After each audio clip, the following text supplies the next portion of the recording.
Hello student, welcome to my YouTube channel excellent success group. तो student, आज हम discuss करेंगे क्लास 10 में चैप्टर 6 ट्रायंगल के इंपॉर्टेंट क्वेश्चन नंबर 64 में दे रखा है। If a line is drawn parallel to the one side of a triangle is intersect the other two side. इसका कहने का मतलब ये है, अगर हमारा कोई ट्रायंगल है, जैसे कि मैंने ये ट्रायंगल बनाया है, इसका नाम दे दिया ABC।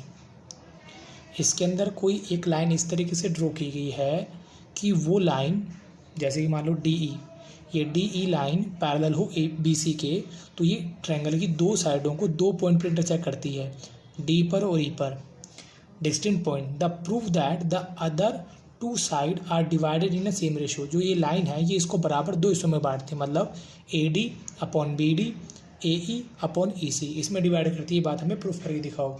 तो ये स्टूडेंट थ्योरम है BPT, और जो NCERT बुक में 6.1 के नाम से हमें दे रखी है।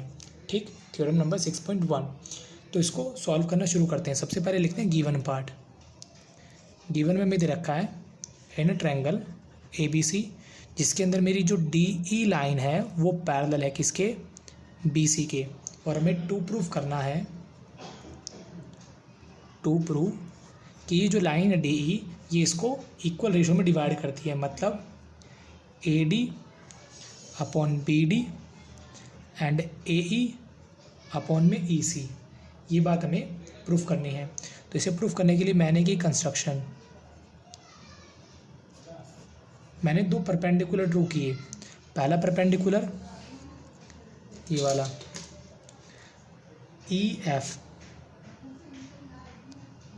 EF परपेंडिकुलर ऑन AB, और इसी तरीके से दूसरा परपेंडिकुलर, इसका नाम रख दिया मैंने DG। दो परपेंडिकुलर ड्रॉ कर दिए। करने के बाद में जो इनकी साइड है BE, इसको इसके साथ ज्वाइन कर दिया। इसी तरीके से D को C के साथ ज्वाइन कर दिया मैंने। ठीक है, ये मेरी कंस्ट्रक्शन का वर्क होगा, जिसको यहाँ मैं मेंशन कर देता हूँ, ज्वाइन BE एंड CD। और दो परपेंडिकुलर ड्रॉ किए मैंने, DG perpendicular on AC and EF perpendicular on AB। करने के बाद अब मैं एरिया ऑफ ट्रायंगल निकालता हूँ। एरिया ऑफ ट्रायंगल फॉर्मूला होता है 1/2 बेस इनटू हाइट। ठीक, तो इसके बाद अब मैंने एरिया लिया। देखो, पहले ट्रायंगल ADE, ये वाला ट्रायंगल लिया ADE, ठीक, और दूसरा ट्रायंगल लिया मैंने DBE, दूसरा ट्रायंगल लिया ये वाला DBE। ठीक, अब इन दोनों का एरिया निकालना है। देखो, एरिया निकालने के लिए क्या चाहिए, बेस और हाइट चाहिए। तो अगर बेस और हाइट हमेशा T शेप में होते हैं, ये बेस होगा तो ये हाइट होगी, ये बेस होगा तो ये हाइट होगी, हमेशा T शेप में नजर आएंगे बेस और हाइट। तो हमारा FE ये कौन हो जाएगा, परपेंडिकुलर। ठीक है, ये हमारा बेस बन जाएगा, ये हमारी हाइट बन जाएगी। बट इसके अंदर अगर मैं इसे बेस मान लूँ, बट इसकी हाइट तो है ही नहीं, तो मैंने इसको थोड़ा सा आगे बढ़ाया। ठीक, तो मेरा ये वाला क्या बन जाएगी, इसकी हाइट बन जाएगी कौन, FE। ये वाला ट्रायंगल है मेरा BDE, इसको मैंने थोड़ा सा आगे बढ़ाया तो ये मेरी परपेंडिकुलर हाइट आ गई, क्योंकि एरिया ऑफ ट्रायंगल निकालने के लिए बेस और हाइट होना ज़रूरी है। तो इन दोनों ट्रायंगल का एरिया निकाला मैंने। एरिया ट्रायंगल ADE अपॉन में एरिया ट्रायंगल DBE ले लिया। फॉर्मूला 1/2, बेस कितना है इसका AD, और हाइट कौन है इसकी EF। इसका एरिया बेस कितना होगा BD, इसकी हाइट भी कौन होगी EF। 1/2 से 1/2 कट गया, EF से EF कट गया। तो मेरा area of triangle ADE upon में area of triangle DBE equal होगा AD अपॉन में BD के इक्वल। इसे नंबर मैंने 1 मान लिया। जो काम मैंने इसके अंदर किया बिल्कुल सेम दोबारा से ही करना होगा। दोबारा से मैंने ट्रायंगल ये वाला, दोबारा से वाला ट्रायंगल ADE। इस बार मैंने AE को बेस लूँगा तो हाइट कौन हो जाएगी मेरी DG। ठीक, और दूसरा ट्रायंगल इसके नीचे कौन सा है DEC, ये वाला ट्रायंगल लिया DEC। ठीक, अब इसके अंदर मुझे क्या चाहिए, हाइट चाहिए। हाइट हमेशा किस पे होती है, परपेंडिकुलर पे।